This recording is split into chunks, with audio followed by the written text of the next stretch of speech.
Timirandasyangarangana Sarakya Chaksurun Militam Yana Tashmai Sri Gurave Namaha Zichatanimano Vishtam Stapitam Yana Bhutare Sayam Rupa Karamayam Tarati Soparadikam Vandeham Sri Guru Siyata Parakamaram Sri Gurun Vaishnavam Sirupam Sagadatam Sahagana Raganatam Vitam Stam Sajevam Sadvaitam Sabbadutam Parijana Saitam Krishna Chaitanya Devam Sri Radha Krishna Padan Sahagana Lalita Shivishakhan Vitam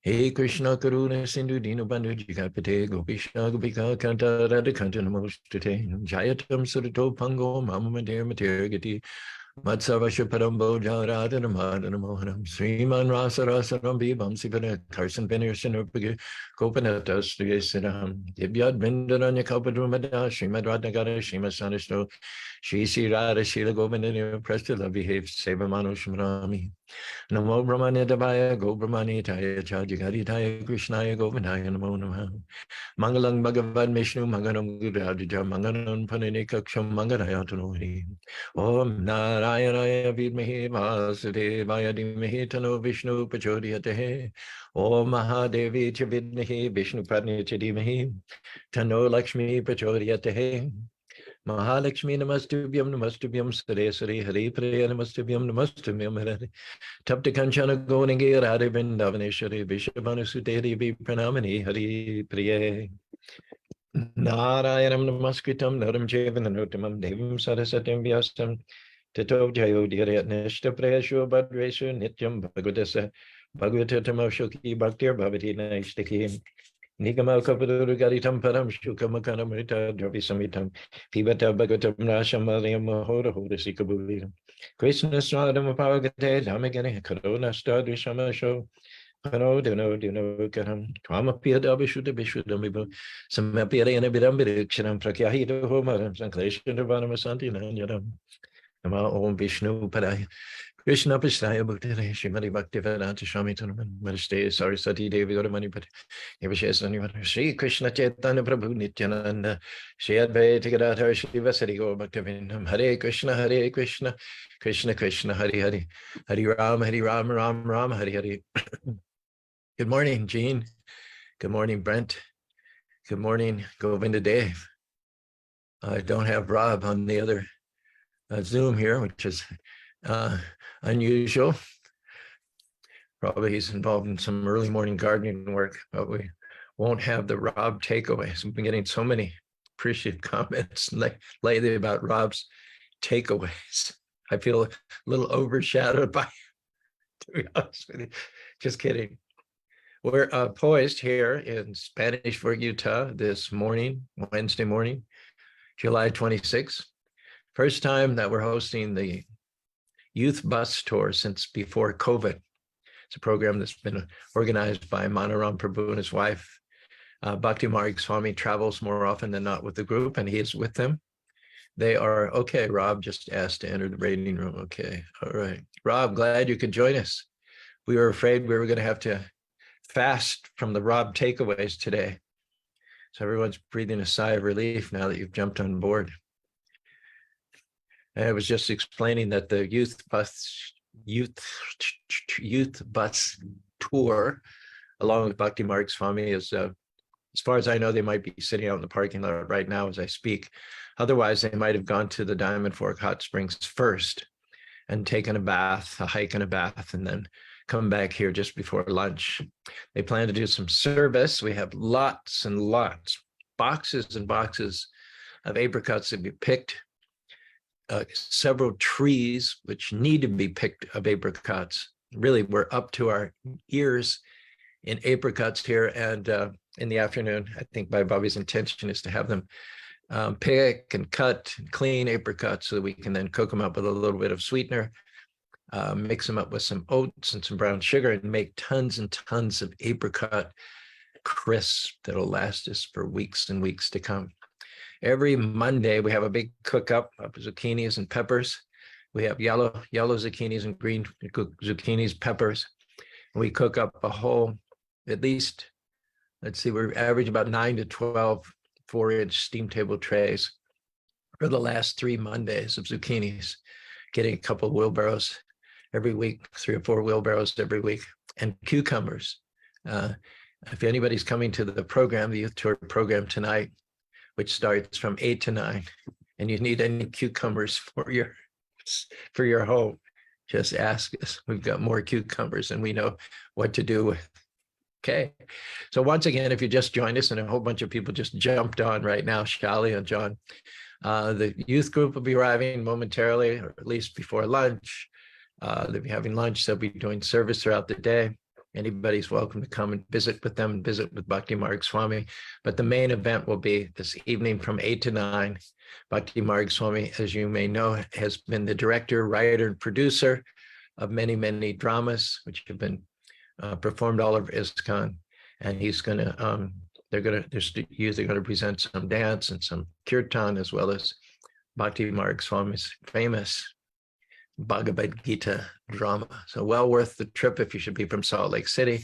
Again, the program should end by 9. So in as much as tomorrow's a work day, you could be in bed by a reasonable 10. Okay, picking up, because the movie Oppenheimer is all the rage. Critics are predicting it's going to sweep all the Academy Awards this coming season. Oppenheimer, as you know, is led up the crew at Alamogordo, New Mexico, the Manhattan Project, who created the first atomic bomb, as we discussed yesterday. They felt they had no option because it was very obvious that the Germans and German scientists are brilliant. They were working on the atomic bomb too. So even though Germany was losing the war, they could have turned everything around by dropping an atomic bomb on European or possibly even American cities. So everyone felt backed into a corner. And Oppenheimer was basically a sober man of peace, and in fact had many, many, many regrets about having created the bomb at the time, in that place, and in those circumstances. People felt they did not have any choice. And I would probably agree that when you're that far along, when you're sold your soul, when your society has sold its soul so thoroughly, the technology for its own sake has become the god, and the scientists have become your high priests, whom you worship with unquestioned blind faith, then eventually you're going to be backed into a corner where it's either get the other guy first or be gotten by him. And of course, we got the jump on the Japanese in World War II by dropping the atomic bomb. I hope that's not too flippant a phrase, got the jump. If it was, I'm sorry. But we what is it called? We preempted the Japanese in Hiroshima and Nagasaki. We preempted the Germans. But that's not to say we ourselves may not be preempted. It is said famously that in every victory are the seeds planted for a future defeat. In every victory are the seeds planted for a future defeat. In any case, yesterday's topic was Gajendra and the bomb. And just finishing up with that, as most of you know, when that first mushroom cloud went up at Alamogordo, signaling the success of all of their combined endeavors, now they had learned how to, this material world is often described as a blazing forest fire in the Sanskrit text. And that's not just literally true, but it's actually scientifically true. That once a scientist learned how to split the atom, that within the atom there is the unlimited potential for destruction. In other words, fire exists as the underlying principle within this material world. Fire is always poised and ready to come out. We always tell our kids, don't play with matches. We keep the matches out of the kids' reach. If the matches are within the kids' reach, there's going to be trouble, because that fire has a life of its own. It has a will of its own. That fire, which is within each and every atom, his directive, his order is, whenever you get a chance, come out and consume everything that you possibly can, consume everything in your path. We're all in the frying pan. It's just that sometimes the heat is turned up more, sometimes the heat is turned up less. If you should be fortunate to live a full life of 90 or 100 years and die of old age in your bed. It doesn't mean you escaped the fire. It just means that the fire never got turned up to a level where you combusted, you see, where you experience a violent or an untimely death. But every one of us is in the fire. Proof is that as you get old, your arms, which previously were nicely shaped and muscular, they start to sag. And what becomes prominent are the joints. The elbows become prominent, the knuckles become prominent. And the part that was muscular, in spite of your best efforts, in spite of even continuing to train and go to the gym and all, the muscular parts start to sag and wither. So if you've ever sat on a winter's day, I come from Pennsylvania, from a house. My parents lived in a house. My dad inherited from his grandmother a house that was built during the Revolutionary War. And there were 3 downstairs rooms. There was a big fireplace in each room. The fireplace that we most preferred to hang out in during the winters when there was 3 feet of snow during the Pennsylvania winters was in the kitchen. And many a winter's night, we would sit gazing into the fire and see these big blocks of wood reduce. If there was a knot, if there was a part of the wood which was harder, knotted part, that would last longer. That would take longer to burn, while the other parts would dwindle and dwindle, become thinner and thinner and thinner, and they would turn to ash, and the knot would be the last thing to disappear. Well, you notice the similarity between our limbs, our arms and legs. The fleshy part is the first thing that disappears, that dwindles, and the elbows, the bony, knotty parts, take a little bit longer. So we can't see the fire. We don't feel the intense, agonizing, excruciating heat of the fire, but the effect is there. We're being burned, and we can prove that. The evidence is that our bodies are going through the same phases that a log, that a piece of firewood does on the fire. When Oppenheimer again saw the first detonation of the atomic bomb, he quoted the Bhagavad Gita, not in Sanskrit, he quoted in English, but I'm going to do him one better. I'm going to quote it in the Sanskrit. Kaloshmin loka sayakri pravada loka samadhi pravita rita pupshim evastita pratinika shudha. Samarita means destroy. Loka shaya. Shaya means to destroy, and loka means the whole world. Kalo means time. Pratinikashu yodha. There's a war which is about to be engaged in. Krishna is showing to Arjuna that he has already preordained the victory of Arjuna's side and the death and destruction of the Kauravas on the opposite side. Shortly, Krishna is going to reveal to Arjuna a vision where all the soldiers from the opposite side are being burned, and they're being sucked into the fiery mouth of this universal form of the Lord. Not an accident, not random, that Oppenheimer quoted this upon seeing, and it is so perfect. I haven't seen the movies, so I don't know what their particular treatment of it was. In fact, I even heard a rumor that during a bedroom scene, the Bhagavad Gita is quoted. But what I know is that it was quoted when Oppenheimer saw that the bomb was created successfully. The project that he and other scientists had worked on for years, they had completed it. Then he saw it was very bittersweet. Obviously, he had very mixed reactions. We did it. The responsibility that we were handed, we discharged it. We're going to be able to save countless lives in the Western countries at the cost of 100,000 or so Japanese lives, Axis lives. So the short-term goal was achieved, and there must have been a feeling of accomplishment. But at the same time, he was well aware that the world would never be the same again. Having learned, the fire is there. Prabhupada said, in the city of New York, Prabhupada spent a couple of years there when he first came to America, before his movement expanded to Montreal and San Francisco, Chicago. the seeds of ISKCON, International Society for Christian Consciousness, were planted in New York. Prabhupada was well aware of New York City. One thing he noted, in New York City, the fire engines are always going. 24 hours a day, somewhere you'll hear a siren. That means that at any given time, there are 10 or 15 fires, Manhattan, Yonkers, Staten Island. The fire trucks are always going here and there. Fire is always there. Just a little inattention. You leave the stove on too long. Kid picks up the matches.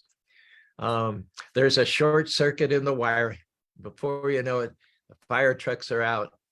There's bodies. There's people jumping out of windows. There are whole blocks that are immolated. Once fire gets out once fire goes from within, wherever it's seated, and it comes out, it has a voracious appetite. And it's also assisted by the wind. If the wind conditions are just right, practically speaking, with all the water, you can't stop the fire. You can't check it once it gets out. And it's always popping up here and there, especially evident in a big metropolitan area like New York City. But what shifted for the world at the time scientists learned to split the atom, what shifted was we consciously or unconsciously, we ourselves went in and basically released of our own volition the fire within the atom. That's a way of committing suicide. It's bad enough that the fire is always there. It's underlying everything and ready to come out in relatively small doses. The kitchen burned, or one building burned, or maybe a 5 or 6 houses burned, or maybe a forest burned and houses that were in that forest burned. It's coming out, but it's able to be contained once it's recognized, once it's identified, and the fire trucks come and the planes come. Basically, we can prevent its spread. But just consider the irresponsibility, the level of recklessness. And again, I'm not saying it wasn't imperative. I'm not saying it wasn't necessary at that point in time in 1946 to preempt the Germans and the Japanese. But I'm just saying that it was inevitable. Once you start meddling with and manipulating, once you start basically essentially seeing yourself as God, as the controller, and once you go down that slippery path of thinking that you can control, that you can manipulate material nature, then you end up backed into that corner sooner or later, that you have to split the atom. That there's so much violence, there's so much greed, there's so much brutality, there's so much destruction, which has been triggered by the advancement of technology, irrespective of God consciousness, that eventually you come to the point that you have no choice but to create the nuclear weapon, the atomic bomb. But what I'm trying to point out here is the significance of the fact that it's almost like, who would give matches to the child? Who would do that? Who would give matches to the child? Because you know what the result's going to be. Who would leave their house with the gas oven turned on? Who would do that? Who would do that? Who would pump gas into their car while smoking a cigar? Nobody in their right mind would do that. It's irresponsible. It's suicidal. So people think, oh, we'll develop nuclear weapons in the name of peace. Truman said, by dropping the bombs on Hiroshima and Nagasaki, we saved 1 million lives. It would have taken 1 million soldiers, the death of 1 million soldiers, to actually invade Japan. The foolish, misdirected, atheistic, demoniac leaders would have us believe that nuclear weapons were developed for peace. And if you believe that, nuclear weapons are not develop for peace. They call it mutually assured destruction. Détente. Now the peace process is that each country that wants to defend itself has enough nuclear weapons to destroy the world 10 times over. And this is in the name of peace. Can you believe it? How topsy-turvy the world has become. Right is wrong and wrong is right. Peace is war and war is peace. Well, true, the downside is so devastating. We have the capability of destroying the world. Nobody's going to do that.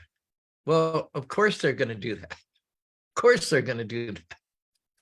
You have many instances of people who go down with the ship, who blow themselves up with the surroundings. You have the suicide bomber. All you need is one person who doesn't value his own life. And if he's going to give up his own life, he might as well take millions and millions of people with him. There's no difference in the calculated mentality of such a person. Every weapon that's ever been developed in the history of the world has been used. A child cannot resist finding out what the latest toy will do. You can say, I'm giving you this toy. It's going to do this, but you can't do that because it's too dangerous. Just do this and this and this, but don't use the toy to do this. Eventually, out of curiosity and perversity, child's going to try and find out what the full capabilities of the toy are. So the biggest lie that we're told by the misdirected leaders is that we're developing more and more weapons of mass destruction in the name of peace. There's also the karmic consequences of animal killing, demoniac societies, godless societies. People say, well, Caru, how can you say we're a godless society? There's so many churches, there's so many denominations in America. God says, thou shalt not kill. He doesn't say, thou shalt not murder other human beings. He says, thou shalt not kill. So no matter how many churches or denominations there are, if you're not following the most basic of God's commandments, thou shalt not kill, that qualifies as a godless society. People say, you Krishnas, you tree huggers, you snowflakes, you're bleeding hearts for the animals. What about human beings? Let's start with human suffering first and then deal with the animals later. No, suffering is suffering. Life is life. Doesn't matter where you find it. Doesn't matter whether you find it in the body of a lamb or a goat or sheep or a cow or a horse, or whether you find it in the body of the President of the United States or an Olympic athlete or a celebrated movie star. Life is life. The bodies may differ in 8,400,000 different ways, but the life is coming from God. Life is part of God. And wherever there's life, there's divinity. You can't separate the suffering of animals from the suffering of human beings. You can't pass over the suffering of animals to be a so-called humanist and direct your concern to the suffering of human beings. The suffering that's prevalent throughout human society starts when we begin mistreating the animals. A great Nobel Prize winner named Albert Schweitzer, who worked in Africa to alleviate conditions for both people and animals, he said, whenever you lose respect for any part of life, you lose respect for all of life. Jesus Christ said, whatever you do to the least of them, you do to me. Life is loved, life is protected. Krishna says in the Bhagavad Gita, Aham Bija Pradapita, that I am the seed-giving father of all living beings. He doesn't say he's the seed-giving father of Caucasians, or that he's the seed-giving father of Indians, or that he's the seed-giving father of human beings. He says he's the seed-giving father of all living beings. Everywhere that we see life, everywhere that we see animation, that is indicative of a spark of God being present within that particular body. We have Gajendra, who has a huge body like a mountain, immensely powerful. We have Ganesh. Ganesh is considered the remover of all obstacles, and he has the elephant's body. Because he has the elephant's body, he's considered to be the removal of all obstacles. Why? Because the elephant's body is so powerful that it can just smash through a whole thicket. You, with your human body, could not penetrate. You could not cross through that thicket. You would have to detour many, many hours around. But if you were able to get behind an elephant, the elephant doesn't even consider it's a fig for him. Elephant never has to do detours because he's so strong. He just plows through the thicket. And if you get behind that elephant, you can also take advantage of his immense strength. And the obstacles are removed. He gets you to where you need to go. Ganesh is so fresh, chilling on his throne, surrounded by incense, fruits, and gold with heaps of sweets. Piled up in his bowl, he guards the gate and protects the threshold. When you're blessed by Ganesh, you can conquer birth, disease, old age, and death because he paves the path that leads to the soul. And he's known for removing all obstacles. Now, some may say it's mythological, illogical, or philosophical, but with Ganesh, anything's possible because elephant power is unstoppable. He's the son of Shiva and Parvati with an elephant's head and a big fat body. He uses a snake as a belt to hold up his pants. He rides on a mouse and he loves to dance. He's the Lord of all creatures, possesses the divine features, attracts the minds of genuine true seekers. He's a God of wisdom, beloved of children, known for protecting the homes that we live in. He writes the pages that sages love to chant, dripping with knowledge like nectar, so we can comprehend all the ways to transcend, singing Jai to Ganesh, the yogi's best friend. We pray to Ganesh to remove the stress and pave the way to a place that's blessed. He unties the knots that confine our thoughts. He breaks up the blocks. He dissolves the walls. He unlocks the door to our inner core. He picks us back up off the floor. He's a benevolent elephant, super intelligent, dedicated to Ganesh, son of Mahesh, because he's so fresh. Here's Gajendra with an elephant's body, capable of removing all obstacles like a huge, huge mountain. From a materialistic point of view, at least as far as the animal as the animal kingdom is concerned, there is no more desirable body than that of Ganesh. In the material world, we're always worried about who's bigger and who's stronger, who will come to kill or eat me or make me their lunch or dinner. But amongst all the different species, the most enviable, the most desirable body would be that of an elephant. The elephant is truly the king of the jungle. The strongest lion cannot take down the weakest elephant. So if your concern is to achieve strength, power, leverage, and relative immunity from all other predators, then you have achieved all of that. You have achieved basically the perfection, quote unquote, of material life by becoming an elephant. And Gajendra is the king of all elephants. There is no other elephant that can challenge Gajendra. He's achieved the ultimate within his sphere of influence. And yet this whole incident of his leg being grabbed by the crocodile and the tug of war that took place over many days, his weakening, his being dragged more and more into the water, which is the place where the crocodile's strength increases and the elephant's strength decreases. Gajendra realized this whole struggle and the gradual weakening of Gajendra and the dawning of him of his own mortality and his own shortcomings is a kind of a passion play for all of us. Every one of us tries, like Gajendra, to hedge against the fire of birth, death, disease, old age, and ultimate destruction. We hedge by surrounding ourselves with our wife, by surrounding ourselves with our children, with our bank balance, with our house, and with the fire preventive measures that we incorporate within the house, with the safety features of our cars and our freeways and our infrastructure and our codes, housing codes, building codes, zoning codes.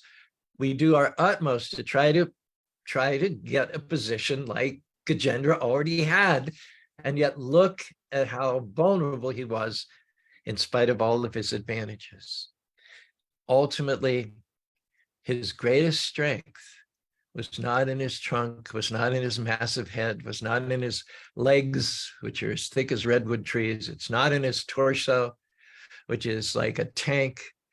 His greatest strength, his real success was that he cried out heartfeltedly. He became a supplicant to the Lord. Lord, all of this strength, all of this invulnerability was just phantasmagoria. It was only my imagination. In fact, the whole material endeavor, the whole thrust of material life is a useless waste of time. With that one cry, Krishna, help, he achieved success. He achieved transcendence from the darkness of ignorance. He took the crocodile as a symbol of his own enslavement, of his own illusion, of his own misdirection, thinking that you can make adjustments and come to a place of compromise within this material world. Before we give any talk, you better say, Om Magana Timarandasa Ganangana Salakya Chaksurun Miritam Yena Tajmai Sri Gurave Namaha. Before I say anything, before I speak anything, I offer my respectful obeisances unto the lotus feet of our spiritual master who came to me with the torchlight of knowledge and opened my eyes, which were blinded by the darkness of ignorance. In a sense, the crocodile is the guru of Gajendra. The crocodile is sent by Krishna to open the eyes of Gajendra, which were darkened by the ignorance of material existence.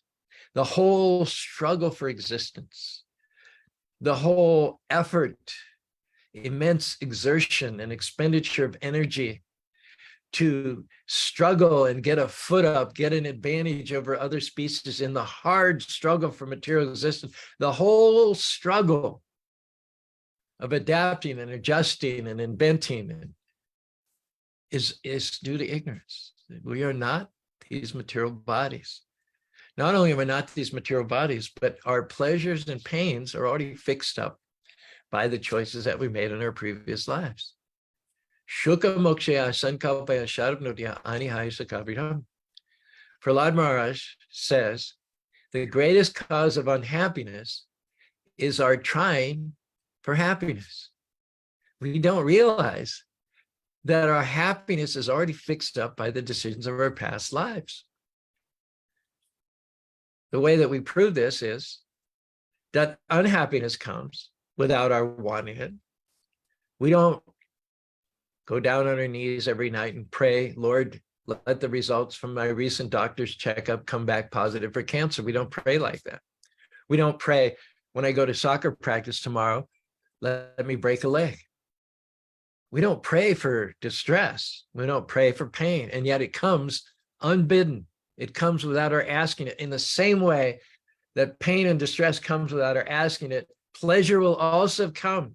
It's already fixed up by your karma of your previous life. You needn't waste your time. In fact, I won't just say it's a waste of time. The efforts that we put in to decrease pain and increase pleasure are counterproductive. The more that we try to adjust and tweak and refine material world to increase pleasure and decrease pain, the more we get the opposite result.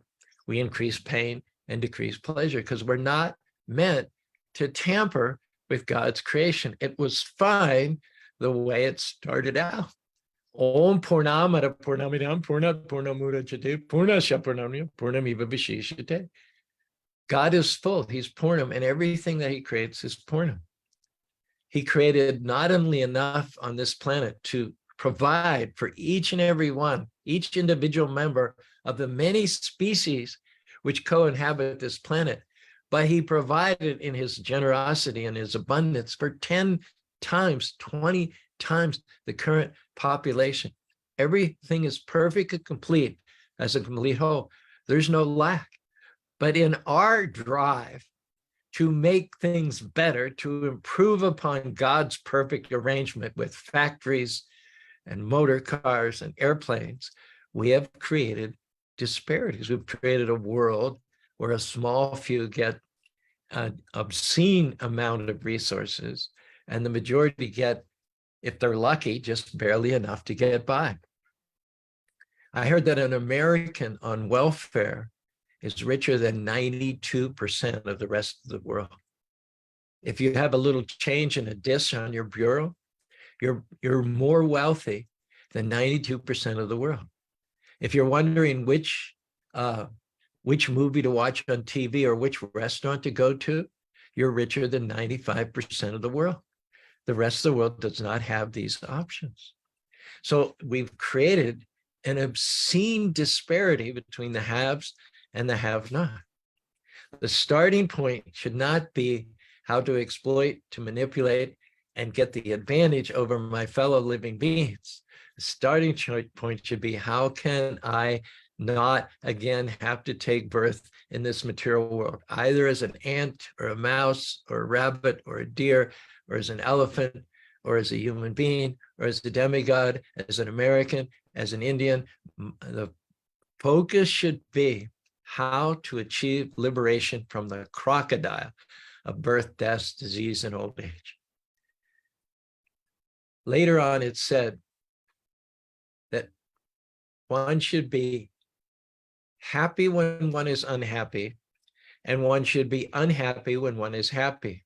If you know the workings of the law of karma, you would be unhappy when you're happy, and you would be happy when you're unhappy. What is that? It makes no sense at all, someone might say. But actually, it makes a lot of sense. You should be unhappy when you're happy. Okay, if everything's going good, everything's going exactly like you like it, it means you're enjoying the good results of your past karma.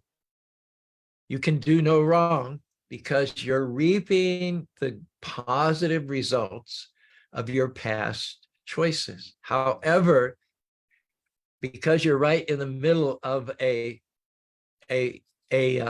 flow, a crest of a wave, and happiness, you should be unhappy because you're burning through those good results. You're burning through the currency. And when the currency's over, then you're going to be in miserable conditions again. It's like when you're in Hawaii. On one level, you're happy, but on another level, you're unhappy because every day it's so expensive to live in Hawaii that your savings are running out. So the very cause of your happiness is also the cause of unhappiness, because when your savings run out, your vacation comes to an end. You leave the sun-drenched beaches and the palm trees and go back and work in the factory and save your money for another 2 weeks a year later. So when you're happy, the intelligent man is actually unhappy. And when you're unhappy, you're happy, because when you're unhappy, things are coming against you. Nothing seems to go right. There's a dark cloud that seems to follow you everywhere. The sober man is happy because it means he's burning through his bad karma, and there's going to be sunshine at the end of the tunnel. When the bad karma is all done, he's burning through it, then he's going to experience another season of growth, another season of life. I hope that makes sense to you. Gajendra prays to the Lord. He in helplessness, he cries out to that Lord. And that one cry, that one moment, that one moment makes his life successful. The Lord hears his prayers. The Lord relieves him from the attack of the crocodile, sends his Sudarsana chakra to cut the head of the crocodile. At which point, Gajendra makes a series of prayers, and we're going to study these prayers in depth in the ensuing weeks. But Gajendra starts out by praying, Lord, please destroy that which is not destroyed by time. What is that which is not destroyed by time? Buildings are destroyed by time. Family is destroyed by time. Wealth and opulence is destroyed by time. Good looks are destroyed by time. Clothes are destroyed by time. Bodies, weightlifting, beautiful bodies are destroyed by time. Fame is destroyed by time. What is it that's not destroyed by time? Ignorance. Ignorance persists. Time does not, unfortunately, dissipate ignorance. If that was the case, we'd all be very wise because we've been in this material world for many, many incarnations. And Gajendra said, my problem is not that the crocodile is catching me. My problem is that throughout the passage of time, not only in this life, elephants live for, in the era of which we're talking, elephants live for hundreds and hundreds of years.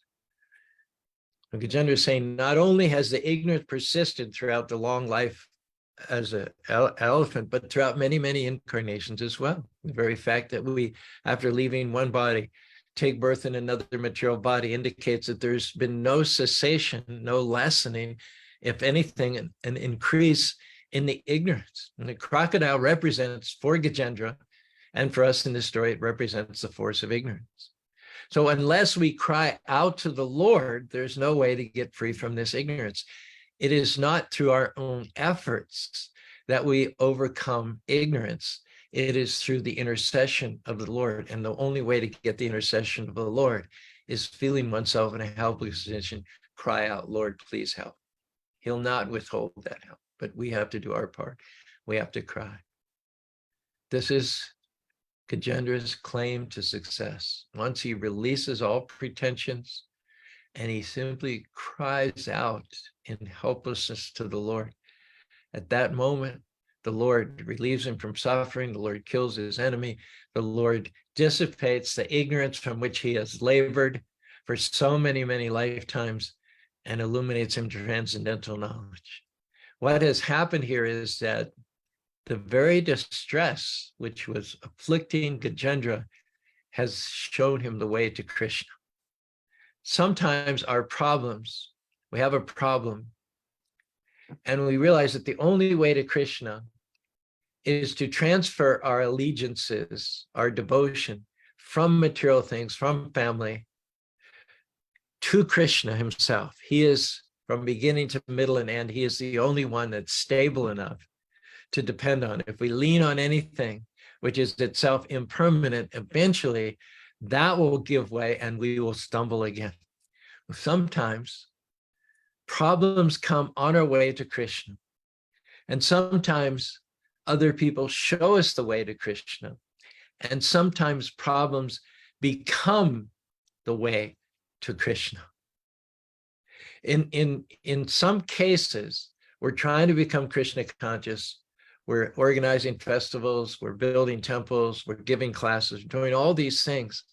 And something comes in the way, something comes and it seems to stop, to obstruct, to impede our Krishna consciousness. We say, Krishna, I'm serving you, I'm doing all this stuff for you. Why? I understand how you give friction, troubles, and how you send things to come against the non-devotees, but I'm a devotee. I'm doing what you want done in my life. So why this problem is coming? The problem comes in the lives of devotees. To force them, it comes as special mercy on the Lord to force them to take shelter of Krishna more intensely than we would have done otherwise. Sometimes what we're saying is the way to Krishna is not getting things done for Krishna, but the way to Krishna is getting Krishna into our heart. And it's good to do service for Krishna, but sometimes that very service itself can give us a sense of doership, like I'm in control, I'm serving Krishna, I'm doing that. And in that pride that one takes from one's devotional service, that pride can keep us at a distance from Krishna. Even while we're decreasing the distance from Krishna for others, we're bringing others closer to Krishna. We may not be coming as close to Krishna as we should, thinking I'm such a great speaker, I organize such great festivals, I have this wonderful temple. So bottom line is bhakti or devotion, pleasing Krishna, is not about doing things, but it's also about going beyond the doership of things. We don't want to minimize doing things for Krishna because devotional service is always based on activity. but we want to do things without thinking of ourselves as the doer. And the result of this is that more valuable than doing a million things for Krishna and thinking of yourself as the doer, ultimately we have to come to that point where we realize that I'm doing nothing, that Krishna is doing everything, and that I am helpless without Krishna. And often it takes a reverse, it takes a challenge, it takes, even as in the case of Gajendra, a life-threatening situation before we can put aside our pride, our pretensions, and simply cry out for Krishna. Krishna, I'm helpless. Without your intercession, I can do nothing. Hare Krishna, Hare Krishna, Krishna Krishna, Hare Hare, Hare Rama, Rama Rama, Hare Hare. So our time is up. It's 8:18, and my phone was ringing. I felt the vibration of my phone, so it may be that Manu's trying to get in touch with me. And the day will begin. We invite you to come and join us in the afternoon if you like.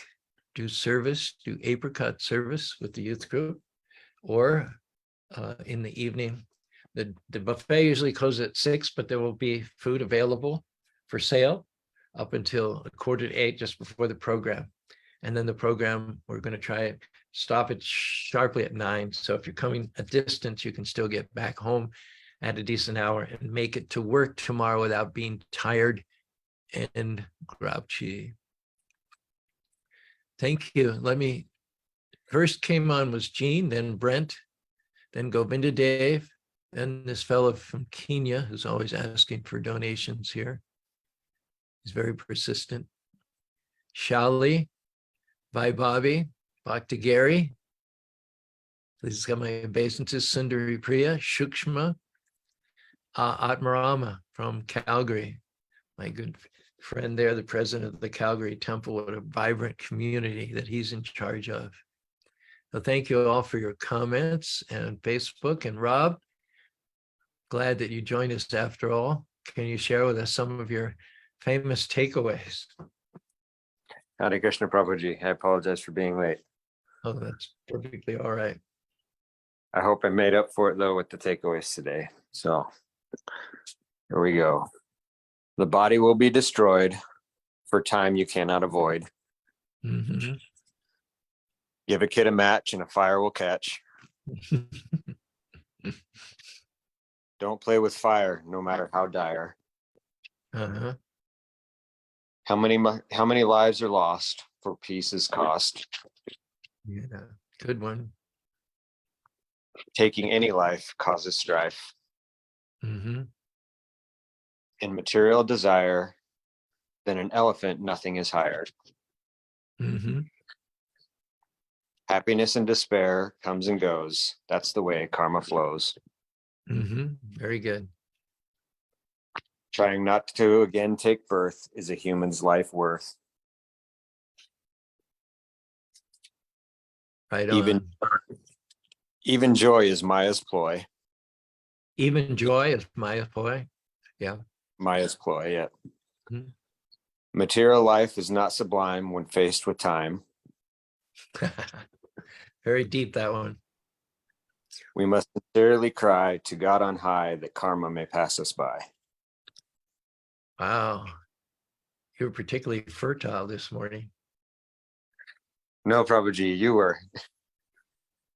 Well, I'm glad I could trigger those pithy aphorisms from you. So we make a good team. Thank you. Please do send them to me. I'm going to post them and then I'm going to rush out because I suspect the bus has arrived now. Someone's trying to desperately reach me by phone. So this has been Wisdom Wednesday. We're going to have a great day today with the ISKCON youth and Manu, as well as Bhakti Marg Swami, culminating a nice program this evening. Friday, we have a wedding with 125 people coming from out of state. We're busy, busy, busy. Saturday, I'll be up in Salt Lake City giving the talk. I don't know what the title is, but I'll have to find time in the next few days to craft something worth hearing for all the wonderful devotees who gather on Saturday nights at Salt Lake City. So we will see you again. Thanks very much for being with us. Hare Krishna, Krishna Krishna, Hare Hare, Hare Rama, Rama Rama, Hare Hare.